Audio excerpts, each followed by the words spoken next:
Política. 4 conselhos substanciais, à luz da Bíblia. Pastor Carlos Augusto. Graça e paz, povo de Deus. Passando aqui para dizer para você que Deus vai abençoar a sua vida através desta palavra. Política, 4 conselhos substanciais à luz da Bíblia. Esta palavra, esta mensagem, ela se dividiu em 2 partes. O que você vai ver agora é a primeira parte. Lembrando que a segunda parte está aqui no card, já está disponível. E após você ouvir esta primeira parte, a segunda parte já vai estar disponível. Então, convide os amigos, convide alguém para ouvir esta palavra. Deus abençoará a sua vida em nome de Jesus. Vamos para o vídeo. Quero desejar a você que me assiste a doce paz do Senhor Jesus. Estamos aqui mais uma vez para trazer uma palavra de Deus ao teu coração. E quero, desta feita, diante das circunstâncias que nos cercam neste exato momento que estamos vivenciando aqui no Brasil, trazer uma palavra de esclarecimento e, por que não dizer, uma palavra de Deus para o teu coração. Tenho aprendido que a grandeza de um país não depende da extensão de seu território, mas do caráter de seu povo. No artigo 1º da Constituição Federal de 1988, diz que o Brasil é um Estado democrático de direito. Em seu inciso 3º, o Estado tem como fundamento garantir a dignidade da pessoa humana. No artigo 3º de nossa Constituição, inciso 4º, o objetivo do Estado é promover o bem-estar de todos, sem preconceitos de origem, raça, sexo, cor, idade e quaisquer outros meios de discriminação. No artigo 5º da mesma Constituição, o Estado entende que todos são iguais perante a lei e garante a inviolabilidade do direito à vida, à liberdade e etc. Como cristãos deste país tão lindo, temos direitos e também obrigações de acordo com o artigo 5º da Constituição Federal e o inciso 1º. No inciso de número 2 do artigo 5º, diz que ninguém será obrigado a fazer ou deixar de fazer alguma coisa senão em virtude de lei. No inciso 4º do artigo 5º da Constituição, o Estado garante a livre manifestação do pensamento. No inciso 6º, é inviolável a liberdade de consciência. No inciso 9º, é livre a expressão da atividade intelectual, artística, científica e de comunicação, independente de censura e licença. Estou consciente de meus direitos e obrigações quanto cidadão deste país. Portanto, quero trazer uma palavra ao teu coração sobre política. 4 conselhos substanciais sobre esta questão. E estou consciente de meus direitos e obrigações quanto cidadão deste país. No Código Penal, o artigo 330 fala da desobediência. Entretanto, o artigo 5º da Constituição Federal, inciso 2º, me garante que ninguém será obrigado a fazer ou deixar de fazer alguma coisa senão em virtude de lei. No artigo 350 do Código Penal, que fala sobre o exercício arbitrário ou abuso de poder, o ordenar medidas sem as formalidades legais é constituído abuso de poder. Logo, eu, quanto cidadão deste país, tenho direito a manifestar meus pensamentos. O fato de eu ser cristão e também pastor não exclui o direito de cidadão e, como cidadão, eu tenho direito. Por que estou dizendo tudo isso? Porque eu vejo pessoas dizerem que pastor não deve se envolver com política. Eu pergunto para você, pastor tem a obrigação de pagar impostos? Pastor tem a obrigação de cumprir as leis de seu país? Pastor tem a obrigação de exercer o seu voto nas urnas? Se eu tenho obrigações, logo também tenho direitos. Pastor pode orientar os seus membros sobre criação de filhos, a vida familiar, casamento, ética cristã, sexo, o amor ao próximo, o social e etc. Mas por que então não pode falar sobre política? Você sabia que 86% dos problemas pessoais dos membros de igreja estão relacionados ao social e apenas 14% ao espiritual? Você sabia disso? Eu lhe pergunto, a política afeta a vida pessoal dos cidadãos de seu país? Você que está me ouvindo, deixa eu perguntar para você, a política afeta a vida pessoal dos cidadãos de seu país? Os membros de qualquer igreja não fazem parte da comunidade deste país? Ora, se o pastor tem condições e capacidade para orientar uma família sobre criação de filhos à luz da palavra do Senhor, então por que não abordar um assunto tão da hora, tão do momento, com base na palavra de Cristo? Deixa eu lhe fazer mais uma pergunta. O que mata mais? A espada ou a caneta? Estamos tão habituados à mentira que quando alguém nos confronta com a verdade, o encaramos como inimigo. Quero deixar bem claro aqui que não sou o seu inimigo. O inimigo do homem, segundo a Bíblia, é o diabo. E eu não sou um diabo. Não estou aqui para afrontar a sua vida, não estou aqui para destratar, tampouco ferir a sua moral, de forma alguma. Estou aqui para trazer uma palavra de Deus para o teu coração, para o coração daqueles que me assistem neste momento, que me escutam neste momento. Portanto, eu gostaria de convidar você a ouvir com atenção o que eu tenho para falar. A Bíblia Sagrada me orienta em Provérbios capítulo 9, versículo 8, que eu não devo falar a verdade ao tolo, porque ele vai me odiar, e que eu deveria falar aos sábios, pois eles me amariam. Eu estou convencido de que estou falando para pessoas entendidas e esclarecidas aqui. Acredito que você que está aí do outro lado é uma pessoa entendida, é uma pessoa esclarecida. Por isso que eu quero trazer essa palavra ao teu coração. Quero compartilhar à luz dessa escritura 4 conselhos substanciais para esse momento tão importante que passa o nosso país. Então, gostaria de convidar você a fazer comigo uma leitura das Escrituras Sagradas, aqui na carta do apóstolo Paulo aos Efésios, capítulo número 4, do versículos 22 ao versículo de número 25. Está escrito assim: que, quanto à conduta passada, vos despai do velho homem, que corrompe segundo as concupiscências do engano, e vos renovais no espírito da vossa mente, e vos revistais do novo homem, que conforme Deus foi criado em justiça verdadeira e santidade. Por isso, abandonai a mentira, falai a verdade, cada um para com o seu próximo, pois somos membros uns dos outros. Portanto, a palavra que eu quero trazer ao teu coração é política, 4 conselhos substanciais para a sua vida. Mas antes de dar os 4 conselhos, eu gostaria de fazer algumas observações. Primeira observação: todo e qualquer político, antes de mais nada, é cidadão de seu país. Segunda observação: todo e qualquer político tem uma base disciplinar que rege a sua família. Uns acreditam em Deus, outros não. Uns professam sua fé, outros não. Uns obedecem suas tradições, outros não. Uns têm seus códigos de éticas, outros não. Uns se mantêm firmes em seus princípios, outros não. E por aí vai. Então, todo e qualquer político tem uma base disciplinar que rege a sua vida. Terceira observação: todo e qualquer político faz um juramento de cumprir as leis da Constituição Federal de seu país. Quarta observação: todo e qualquer político é eleito para representar o povo nos termos da Constituição Federal de seu país, no artigo 5º, parágrafo único. Quinta observação: todo e qualquer cristão deve cumprir a Constituição Federal de seu país e a Bíblia Sagrada.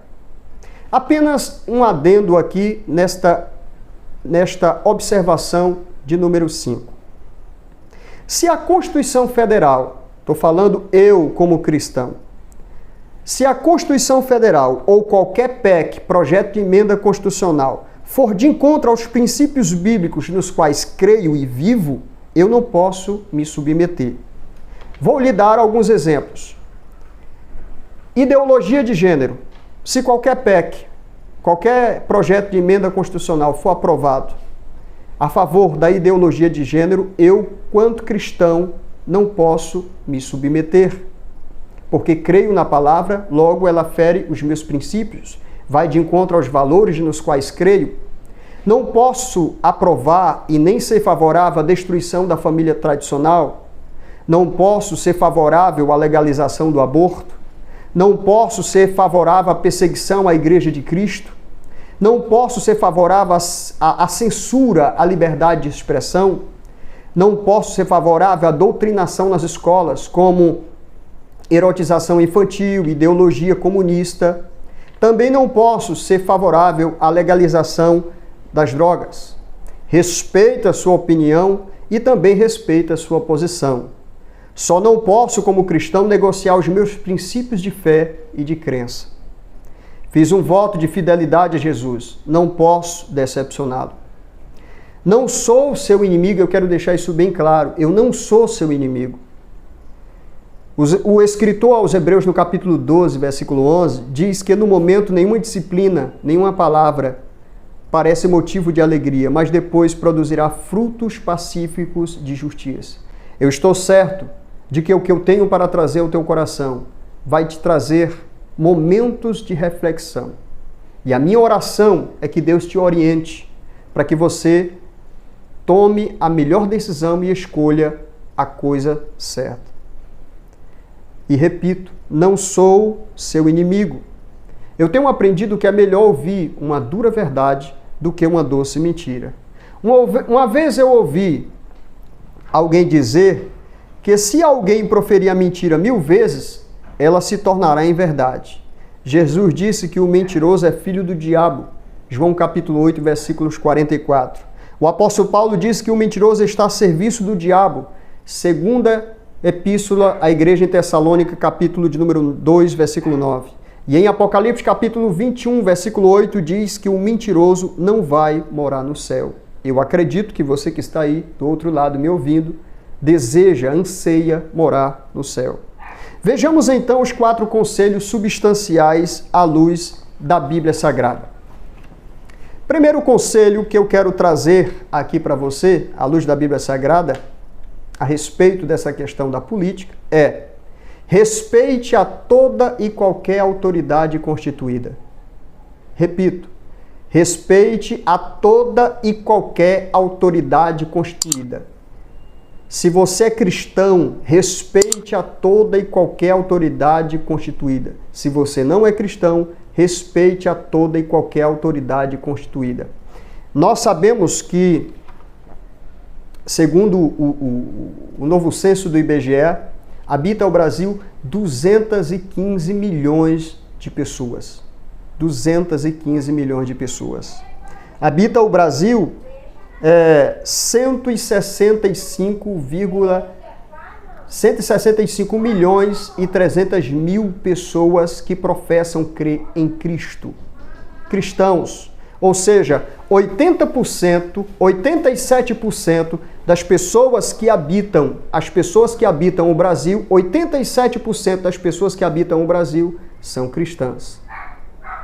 Também sabemos que estes cristãos têm um manual de regra, de fé e prática, que no caso é a Bíblia Sagrada. O manual de fé e prática do cristão é a Bíblia Sagrada. Logo, a sua vida deve ser pautada de acordo com a Bíblia Sagrada.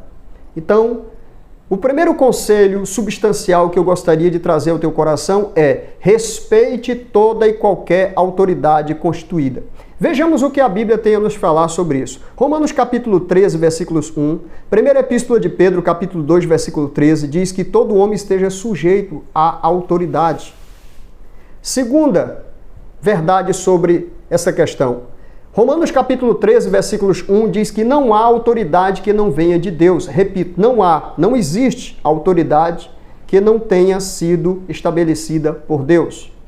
Terceira verdade sobre esta questão. Romanos capítulo 13, versículos 1 também vai dizer que as autoridades, foram ordenadas por Deus. Se estão lá, é porque foram colocadas por Deus.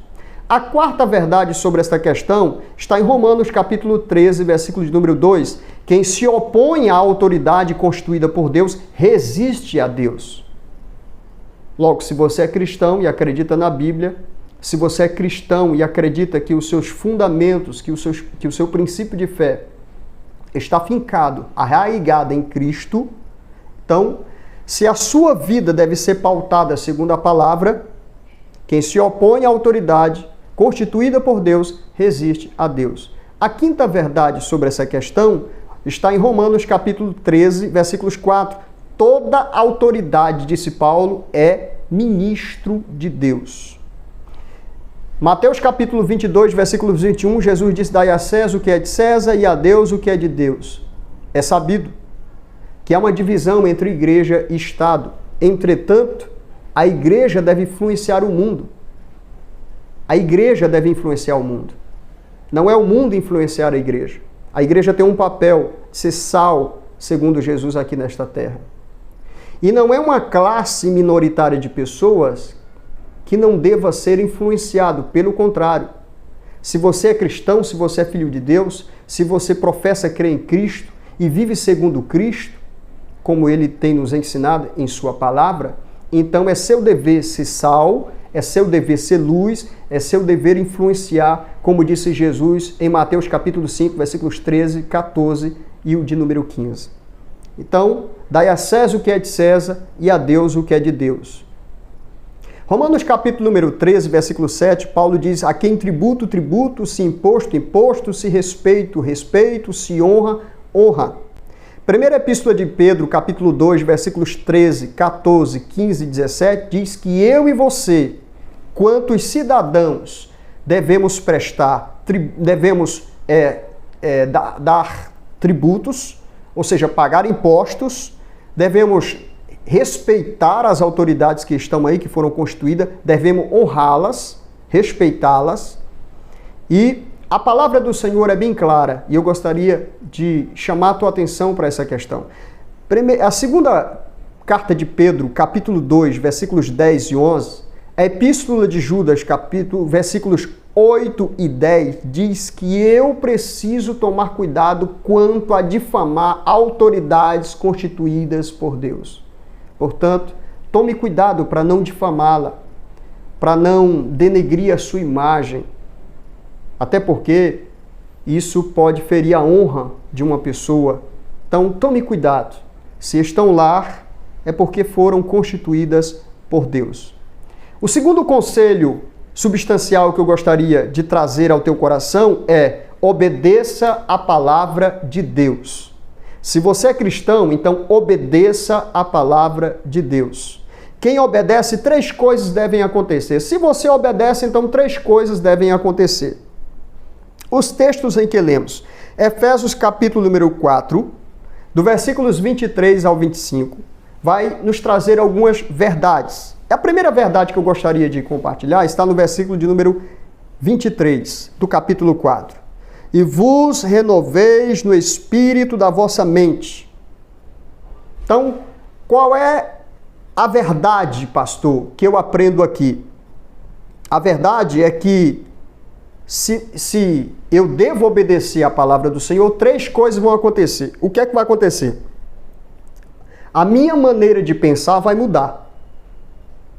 A minha maneira de pensar vai mudar. E, consequentemente, a minha maneira de agir também vai mudar. Porque a minha maneira de pensar mudou. Efésios capítulo 4, versículos 23, diz: e vos renoveis no espírito da vossa mente. A palavra renovar em grego é ananeustai. Ananeustai é o infinitivo presente passivo, ou seja, a palavra renovar aqui, no infinitivo presente passivo, está falando da continuidade da renovação, ou seja, eu não posso renovar apenas hoje, eu não devo renovar apenas hoje, eu devo continuar renovando, a minha mente deve estar em completa mudança, é um ato contínuo. Em Romanos capítulo de número 12, versículos 2, Paulo diz assim: não vos conformeis com este mundo. A palavra conformar, sischematizeste, é um verbo que está no imperativo do presente médio, ou passivo, na segunda pessoa do plural. Em outras palavras, você deve ser transformado pela renovação do vosso entender.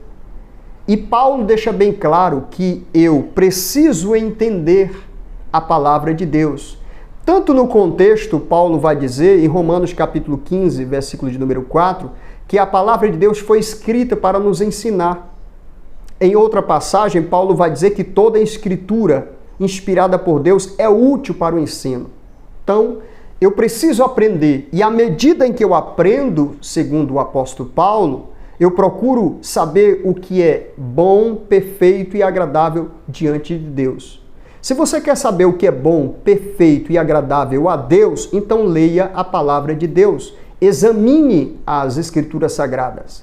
Por esta razão, disse Deus através do profeta Oséias, capítulo 4, versículos 6 e 14, o meu povo perece por falta de conhecimento. Jesus, em Mateus 22, 29, diz que o povo erra por desconhecer as Escrituras e não entender o poder de Deus. Então, obedeça o que Jesus falou, cumpra o que Jesus falou. Jesus não pediu em João 5,39, por favor, leia a minha palavra. Não, lá está no imperativo, examinai. Examinai as Escrituras, porque cuidais ter nela a vida eterna, e são elas que falam ao meu respeito. Então você precisa examinar as Escrituras, você precisa buscar Deus através da Escritura para saber o que é bom, perfeito e agradável diante de Deus. Então, obedeça a palavra de Deus. O apóstolo Paulo disse que nós temos a mente de Cristo. Primeira epístola de Paulo à igreja em Corinto, capítulo número 2, versículos 16. E eu pergunto para você, você tem a mente de Cristo? Em outras palavras, o que Jesus fez, você está fazendo? Eu te pergunto mais, o que você está fazendo, Jesus aprovaria? As suas ações, Jesus aprovaria? Estou lhe perguntando à luz da Bíblia Sagrada. Não estou perguntando para você o que você acha, estou perguntando à luz da Bíblia Sagrada. As suas ações, Jesus aprovaria? Se você tem a mente de Cristo, me acompanhe no que eu tenho para falar a você. Romanos capítulo 12, versículos 2 diz que não podemos nos amoldar. Eu não posso me amoldar. A palavra lá é bem clara, amoldar. Sistematizeste. Eu não posso me amoldar. Eu não posso andar segundo o curso do mundo.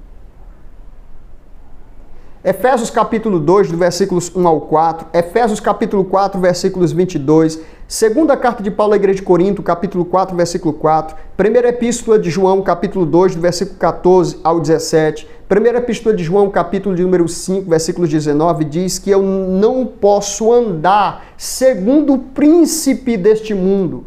Paulo deixa isso bem claro. Eu não posso andar segundo o pensamento, o desejo do príncipe deste mundo que agora opera, segundo o apóstolo Paulo, nos filhos da desobediência. Então, 3. Segunda de Paulo aos Coríntios, capítulo 6, versículo 15, diz que eu não posso me manter unido a Belial. 4. Segunda de Paulo aos Coríntios, capítulo 4, versículo 4, diz que eu não posso ser ou me deixar ser dominado pelo mal. Paulo disse lá que o Deus desse século cegou o entendimento, não foi os olhos, foi o entendimento dos incrédulos, para que eles não compreendam, não entendam a luz do Evangelho da glória de Deus. O Evangelho é luz, o Evangelho ele esclarece, o Evangelho traz transformação. Então, não permita ser alguém influenciado ou se deixar ser influenciado pelo diabo. A quinta observação sobre esta questão de termos a mente de Cristo. Segunda carta de Paulo à igreja de Corinto, capítulo 6, versículos 14, eu não posso manter comunhão com as trevas. Não posso. Não posso manter comunhão com as trevas. Então, eu gostaria que você entendesse isso. Segunda de Paulo aos Coríntios, capítulo número 6, versículo 14, diz que eu não posso manter sociedade com a injustiça.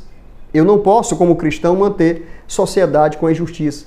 Deixa-me fazer para você duas perguntas. Primeiro, quem é o príncipe deste mundo segundo a Bíblia? Resposta, Satanás. Mateus capítulo 4, versículos 8 e 9, Lucas capítulo 4, versículos 6, segunda carta de Paulo aos Coríntios, capítulo 4, versículo 4, Efésios capítulo 2, versículos 1 ao 3, primeira epístola de João, capítulo número 5, versículo 19, diz que o Senhor deste mundo, o Deus deste mundo, com D minúsculo, o príncipe deste mundo é Satanás. Quem é o príncipe deste mundo? Satanás. Segunda pergunta, por que o mundo odeia tanto a Cristo e os seus ensinamentos, ou seja, a Bíblia e a sua igreja? Por que o mundo odeia tanto a Cristo? Por que o mundo odeia tanto os ensinamentos de Cristo, ou seja, a Bíblia? E por que o mundo odeia tanto a sua igreja?